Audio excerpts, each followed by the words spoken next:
I'm not pulling on my driveway. We all know what that means. It's time for another Drive to Work, Coronavirus Edition. Okay, a couple of weeks ago, I did my fourth in a series on what I call it, R&D Vocabulary. And so today I'm going to continue with number 5 of the series and do the rest of the article, the latest article where I bring up things. So if you don't know what I'm talking about, R&D uses a lot of lingo. This whole series of podcasts. This is the 5th in the series called R&D Vocabulary. I just talk about different terms to use. I explain them. I talk about where some of the terms come from. But anyway, it's just me talking about a lot of vocabulary we use. Some of this is official magic. Some of this is sort of slangy. But anyway, let's get to it. So first is enabler. So that's a design term we use when we talk about something that helps a certain strategy. So for example, a lot of times you have a mechanic or something or a theme in the set, and you need cards that sort of enable that theme to happen. So a good example of an enabler might be, I have cards that reward you when you discard a card, madness or something. And so the enablers are cards that let you discard cards. Or, maybe I have a mechanic that's all about attacking. An enabler might be something that helps you attack or creates things that attack, or, enablers are just cards that sort of help you do what the set wants you to do. And when you're building a set, you need to not just build the things that are doing it, but the things that are sort of happening or enabling those things. Next, FIRE. So FIRE is an R&D philosophy that stands for fun, inviting, replayable, and exciting. It's just the 4 attributes that we're supposed to keep in mind whenever we make a magic set. I think a lot of people have taken our FIRE philosophy and expanded it to mean all sorts of things that aren't really what it means. The main point of it is, hey, whenever we make a set, look, there's basic things you have to remember that, yes, you want your set to work. Yes, there's lots of things you're concerned with, but at the core of it, it needs to be fun. You want players to enjoy playing it. It needs to be inviting. We want people to look at it and get excited and want to play it. It needs to be replayable, meaning it's a game. It wants to be something that doesn't get boring if you play it too many times. You want it to be a strong, good game that you can keep playing and be fun. And finally, you want to be exciting. You want something that really gets people, jazzed up when they play, and you want exciting moments to happen. So, and you want people to be excited when they see the card. So anyway, those are things that we keep in mind. Anyway, a lot of people, once again, we will introduce concepts and then people attach a lot of things to those concepts. And that is what FIRE means. It's just keeping the basics in mind of what we want every set to do. Okay, flavor word. These were introduced in Dungeons & Dragons, Adventures in the Forgotten Realm.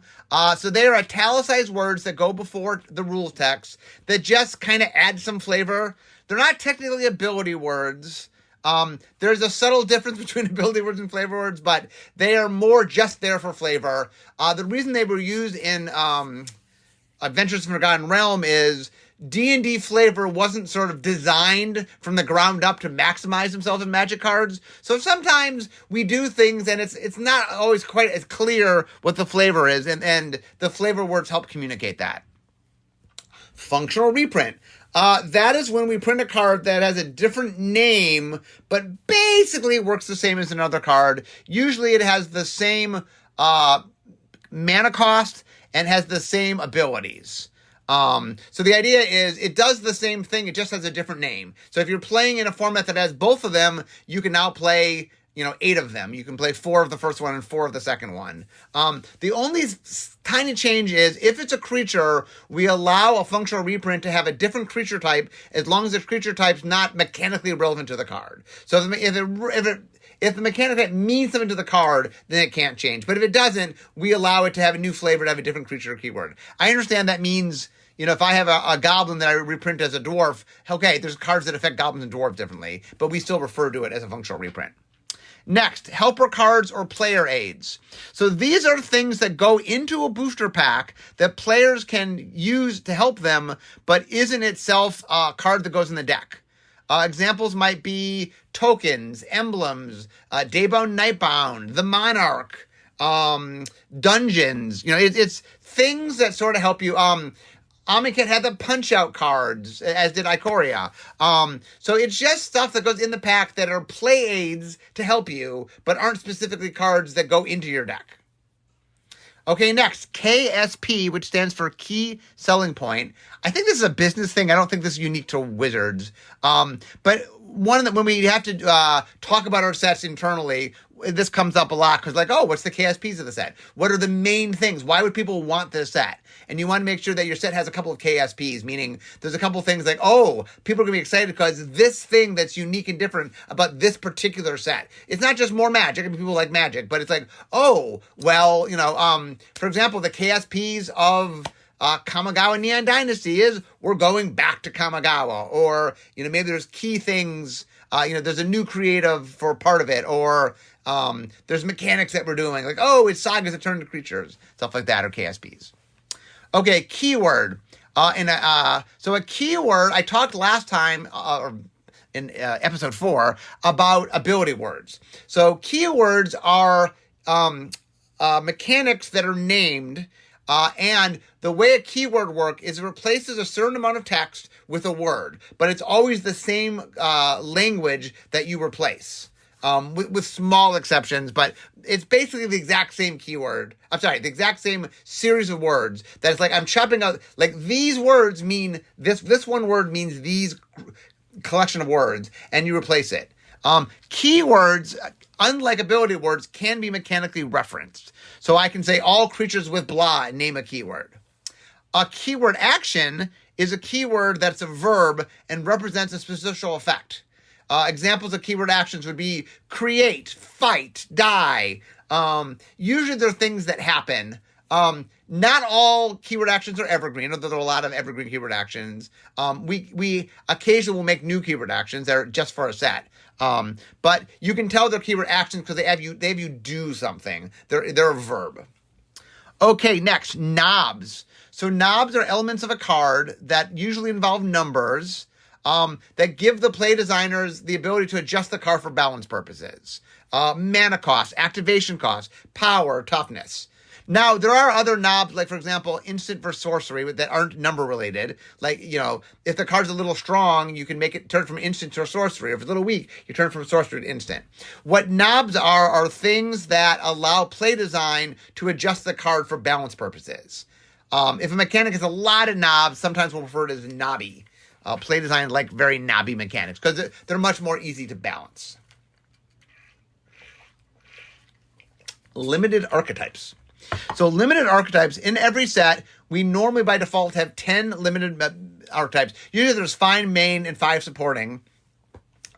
Usually for limited archetypes, the default is they're the 2 color pairs. Sometimes there'll be 3 colors. Sometimes a mix of 2 and 3 colors. Every once in a while, 2 and 1 color if a set can really support monocolor, which is tricky to do. But anyway, the limited archetypes have goalposts on commons usually that hint at what they're doing. There are defaults for our limited archetypes, like red-white traditionally is an aggro strategy, but that not always. Sometimes we do something a little different, but it's often what we do. Okay, next, mana sync. So mana sync is a design term. It means an element of a card or mechanic that allow players to spend excess mana.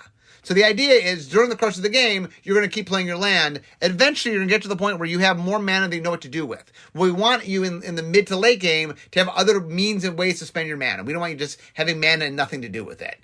And so that might mean a mechanic where you can spend extra mana to kick the card. Kicker's the classic example.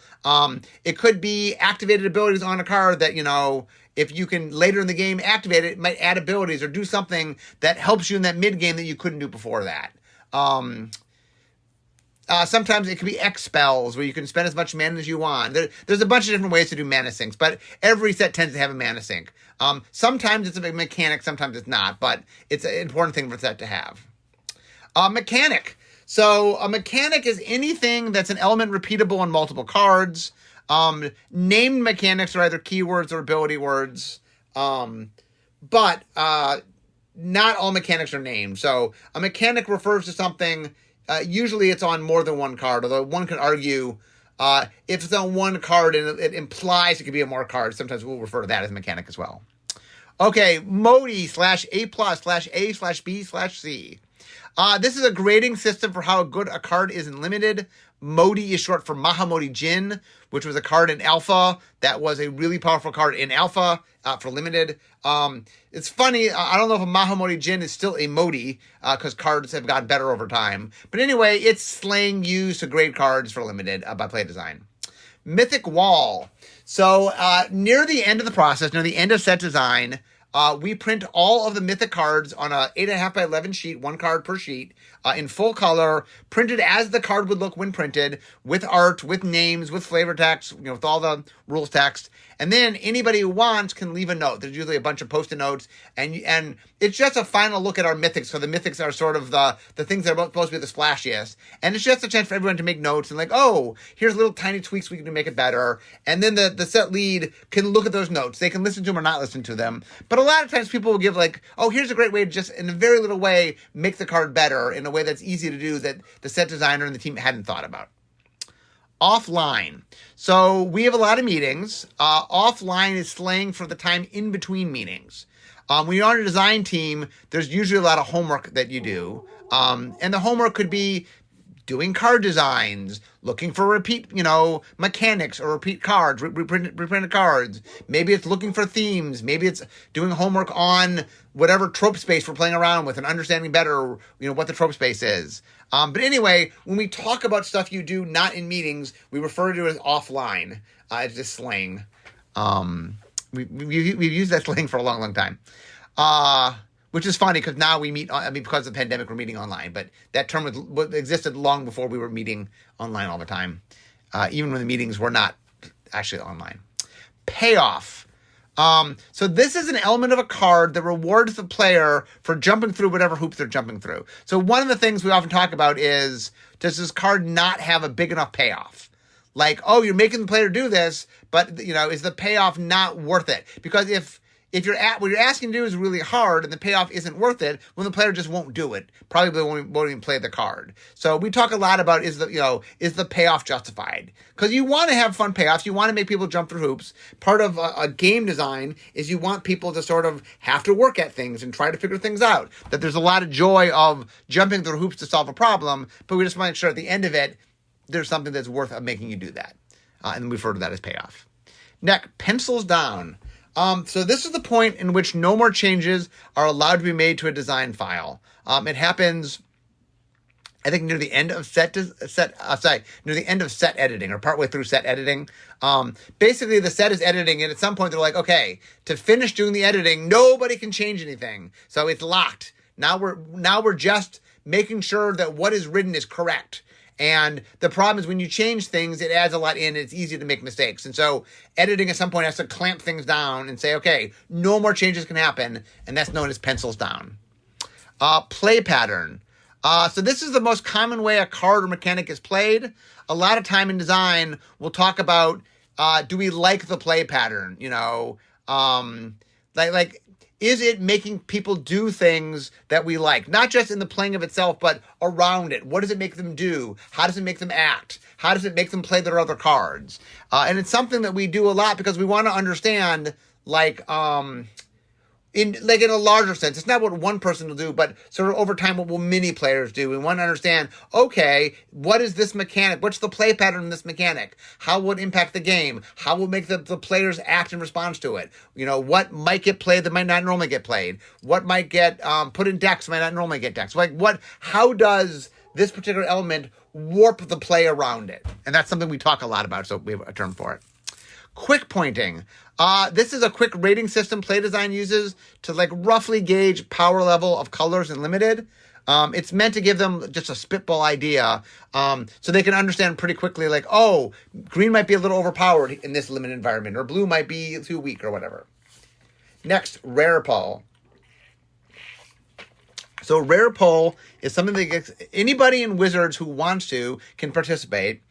We send out all the rares and mythic rares to everybody in the company who plays Magic who wishes to sign up for this, and then they give their feedback. They rate everything. And it gives us a rough idea of, hey, when the actual public sees the cards, what rares and mythic rares are going to excite them. And over time, because we've taken data from the real world and compared it to data from our rare polls, and it is pretty close. For one of if you've ever done any studying on how data research works, that a small sample size can actually replicate a much larger sample size. For example, like the Nielsen's that do TV ratings, they interview like 1,000 to 2,000 people, but that's representing millions of people. But what we found, what statisticians have found, is that a small sample size can usually be, if you're careful with how you get it, can map larger things. And we found that our rare polls do a pretty good job of mapping to the audience. Okay, rate. This is an R&D term for how strong a card is in relation to its mana cost and its effect. And a lot of times, play design is the one that's kind of in charge of rate, but it has a lot of implications in other things. And so, like in the Council of Colors, we're talking about colors, rate can impact how colors are perceived. And in set design, rate can matter about what gets played and as fan and as played. And anyway, rate is a term we use all the time because the power level and understanding that is important. A rate monster is what we refer to a card where the mana cost is very aggressive for what its effect is. It means that it's really usually inexpensive given other things that did something similar for this effect. Scalable. So this talks about an effect that can have different levels, usually tied to a number. So, for example, an X spell is a scalable effect, right? Because you can spend different numbers on X. Or maybe you have, like the shrines from the various Kamigawa sets, usually scale. Like the more, this effect is based on how many shrines you have. We'll do scalable effects in tribal effects all the time, like based on how many goblins you have or elves you have. We do scalable effects. Every set has scalable effects in it. So we do them so much that we know what the scalable effects are. So if you say, I need a scalable effect at this rarity in this color, I can just spit them off for you because we do them all the time. Set skeleton. This is a tool used by design to monitor the needs and contents of a set. I have posted 2 different articles. If you look on my nuts and bolts last year in 2021, I think my nuts and bolts article was my latest article on set skeletons, in which I provide a skeleton that R&D actually uses. Basically what it is, it says, okay, as a default, white common 1 should be a 1-drop creature. White common 2 should be a 2-drop creature. And it gives rough outlines of what a set needs. Now, given it's the starting point, things will, as we make the set, things will change. It's not like CW01 can be nothing but a 1-drop, but there usually is a 1-drop white creature in the set, and it's representing that normally exists. And the set skeleton's a really good way to sort of get a rough idea of where things are as you're filling things in, and it helps keep you from forgetting, oh, whoops, I didn't put in my giant growth, green common or whatever. Signpost uncommon. I referenced this earlier. Signpost uncommon, usually it's a 10-card cycle, usually with 2 color pairs, because 2 color pairs are our default, saying, hey, this is what green-blue is up to in this draft environment. So if you usually they're gold cards, and they represent usually they are the colors of the draft archetypes. So if there's 10 2-colors, the gold, sign unpost uncommons are 2-color. But anyway, it really sort of says very loudly, oh, you're going to play a white-black deck? Well, here's what white-black's doing in this set. So if you get it early, it really helps hold your hand to draft the things you need to play that archetype. Staple. These are basic effects that go in basically every set. Direct damage, counterspells, discards, giant growths. It's just things we always do. So like one of the things, I've talked about this a little bit, but one of the things that you learn the more you do Magic design is, 85%, 90% of sets are the same. Like a lot of Magic sets, the core structure of them is the same. Now, that 10 to 20% that's different radically can change things. You don't have to change a lot to really shake things up. And from set to set, we want the sets to care about different things. Like, oh, we're in Zendikar. We want to care about lands and landfall. And, we're very focused on lands in a way that we're not other places. We're in Innistrad, it's more tribal focused, or it's more about death. Because of the nature of it, you might care more, and there's double face cards. And, each set has its own sort of feel to it. But no matter whether you're on Zendikar, on Innistrad, on Ravnica, on Kamigawa, wherever you are, there's going to be direct damage spells. There's going to be counter spells. There's going to be things that just show up every set. And so we might tweak those a little bit. It might be sometimes we add the set mechanic to those effects. Sometime, there'll be a little rider that's enabling something. Or sometimes it's just a reprint or, a nice simple card. It's a counter spell and it's cancel, or it's shock if it's a direct damage spell. But anyway, staples are a key part of making sure that the base effects get done. And so it's just a term we use a lot. Next up, strictly better. Okay, so this is a term.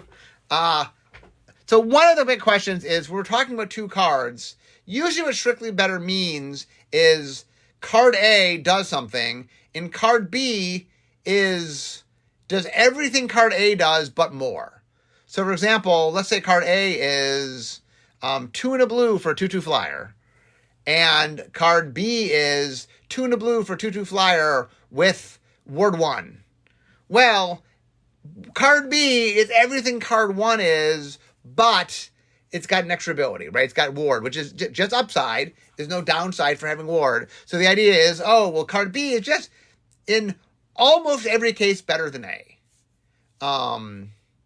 So the one of the things that's confusing though is, so for example, I think in my article, the example I used was Grey Ogre is a 2/2, no rules text. Goblin Chariot, for the same cost, is a 2/2 with haste.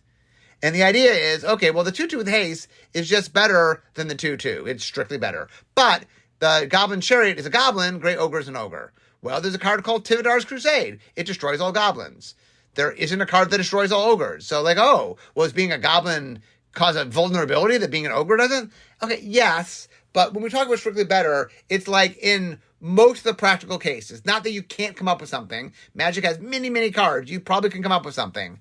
But the reason we use it is when you are making cards, a trading card game especially, look, you're going to be hitting a lot of the same ground. I just talked about how you do staples a lot. So, look, there's only so many costs and designs for a particular card. So, look, we're going to make 2 R2/2s, and not all R2 R2 is going to be the same as others. It's okay to make a set have a 2 R2/2 with no rules text, and later make a 2 R2/2 with haste.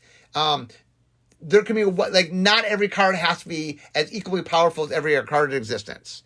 There's a lot of different reasons why a card might be in your set. And maybe there's a card at common that's doing something for limited, and there's another card at rare that's doing something for constructed, or, different cards can have different roles. So, and even then, even if it's just limited, it's fine if in this limited environment, red is better at this thing, and this other limited, it's not as good because, and then other environment, there's something else going on. We raise and lower things as we're playing in a set. Some things are better in certain environments and worse in others. And so that means at any one moment in time, we might make a card that there's other cards we've made before. So we call them strictly betters. What it means to us from a design standpoint is, look, we're aware this could be, not every card has to be maximized for what it could be. Not every card has to be the best cost it could have. That you can have cards in which, look, there are other cards in other formats and other places that are better. But this card, for whatever reasons, is not that. And so we use strictly better to talk about, hey, we've made a card. We know that this is better than something we've made before. Next, templating. This is what we refer to the wording of the cards, how the rule text, how we write it so it's properly written. I did an entire podcast on templating with Matt Tabak a couple weeks ago. So if you want more on templating, really it just says, for example, let's say I'm going to do a direct damage spell. The way we do it, the templating would be card name, whatever the name of the card is, deals some number damage to, and you name the target. So it could be shock deals 2 damage to any target. And so templating what templating does is we want all cards that do the same thing to always do the same thing, and for the audience to read it and understand it does the same thing. So templating says, hey, when you're doing effect X, these are the words you use to do that, and these are the variables that can happen based on, whatever you're doing, who you're targeting, this and that. But anyway, templating is a super important part of it. It's a big part of what editing does. They work with the rules manager. It is what makes sort of the magic of language, as you will, and makes it work online for digital, makes it work in tabletop. But anyway, we call that templating. Next, top cards, full card, half card, 0.1 card, not a card. So this is a grading system Play Design uses to talk about the chances of being, what chances card has in standard. A top card means they believe it will be in standard. Full card, or top card means one will be the defining cards in standard. Full card means they think it'll be in standard. Half card is it has a chance of being in standard. 0.1 has a long shot of being standard, but it's possible. Not a card means there's no way we think this will be relevant in the format we're talking about, usually standard. Usually the grading is for standard. Anyway, there's a whole bunch of grading systems. A lot of, I joke a lot that early design is a little more art and late design is a little more science. And there's a lot of systems as they're trying to understand power level. Grading becomes a very important part of doing that. Okay, next, top down. So when you're designing, this means you start from a flavor premise and you build mechanics on top of it. Innistrad was a top-down design. Amonkhet was a top-down design. Original Kamigawa was a top-down design. The idea is that what makes the structure make sense is the flavor that you're building off of. And so a bottoms up is the reverse when you are building mechanics. I talked about that last in episode 4. Okay, next, top lining. Okay, so after the design is figured out what the card does mechanically, there's a creative member whose job it is to figure out what it does creatively. And that is going to be used to write the art description, to figure out the name, any flavor text. For example, it's a direct damage spell. Is it fire? Is it sonic? Is it earth? Original Kamigawa had ice. Like, what exactly is it? What is it? You're creatively defining what the card represents. And then we refer to that as top lining. Usually the top lining meetings are run by the creative person who's doing it, and then it involves the set lead, often the editor, the art director, and sort of talking about, how do we want to do this? But it's a process we do, and we talk about top lining. Tribal. So this is a keyword, ability word, theme, or a set that's mechanically connected to creature types. We make tribal sets. Like Innistrad is somewhat of a tribal set. Like Lorwyn was very much a tribal set. Onslaught was a tribal set. Ixalan was a tribal set. Also, you might have a tribal mechanic, or you might have a tribal card. This is referring not to the tribal keyword, although there's a keyword called tribal. That's slightly different. This just means the adjective we use to talk about this is mechanically relevant to one or more creature types. Trinket text. So trinket text is rule text on card that has minimal mechanical relevance but adds flavor. So the idea is, for example, like what's the card? Protection from demons and dragons. It's an angel. I'm blinking the name of the angel, but you guys know it. Like that text doesn't matter most of it. Every once in a while it can matter. It's not that trinket text can never matter, but most of the time when I'm attacking with my angel, you don't necessarily have a dragon or demon. There's not, in all the cards in Magic, there's only so many dragons and demons. So the idea is it can matter, but it's more there to add flavor to the card than mechanically matter most of the time. Variance. So variance talks about how often a card or a game or a deck will change between uses. So, for example, high variance means that, let's say you take a deck and you say the deck has high variance. Every time I play it is either gone. Low variance means it does the exact same thing every time, and in constructed, you want your decks to have low variance. But in more casual play, you want high variance. This is why, for example, Commander has 100 cards rather than 60, and has one of singleton rules rather than 4 of. That, it creates a higher variance. Unsets we design them to have a higher variance that, we're going to do die rolling and outside assistance, and we're going to do things where it's just going to change more from turn to turn. For example, both Contraptions and Host Augment and Unstable had a very high variance. That, what a Host Augment does depends greatly on which two come together. What a Contraption does depends greatly on what you draw. But the nature of both those things means it's much higher. And so from game to game, it'll be very different. When you're trying to make things fun, you want a high variance. When you want to make things more competitive, you want a low variance. I did an article called Variance. It's a 2-part that really dives into this. It's a very article I like a lot and talks about the importance of variance. It's a big part of the game. Finally, wheel or table. When you boost your draft, this is something It means that I open a card, I don't take it, but I want it. So I open up in Booster Draft, I open up my pack. I have 2 cards I want. I take the card that I think other people would take, and I leave a card that I think I want that nobody else wants. And then if I have worked it out properly, 7 people will draft, it gets back to me, and I get to take the card that I wanted. But I carefully chose the one I wanted that I thought would get taken and leave the one that I thought wouldn't. A classic example of this is I'm playing a multicolor format, and maybe there's a gold card, and I think I'm the only person in those 2 colors playing that theme, so no one else is going to want that card. So I go, oh, well, no one else will take it, and it'll come back to me. You can be risky sometimes with it, like maybe that multicolor card really, really is, you want it for your deck, but you're like, well, this other card I know I won't be able to get, and I think no one else is playing my colors. So anyway, we refer to that as wheeling or as tabling. This is slang that also might have started on the Pro Tour. We have a lot of Pro Tour players. But anyway, it's a term we use. Anyway, guys, that's all for the R&D Vocabulary number 5. I hope you guys enjoy this. Like I for those that haven't figured this out, I'm a word guy. I'm a big believer not only in creating vocabulary, but in spreading vocabulary so more people use vocabulary. The whole reason I did the articles and I'm doing these podcasts is I'd like for players to use this vocabulary if it makes sense in the way you play and how you talk about things. But anyway, that is all the vocabulary I have to talk about. And I can see my desk. So we all know what that means. It means this is the end of my drive to work. So instead of talking magic, it's time for me to be making magic. I'll see you guys next time, guys. Bye-bye.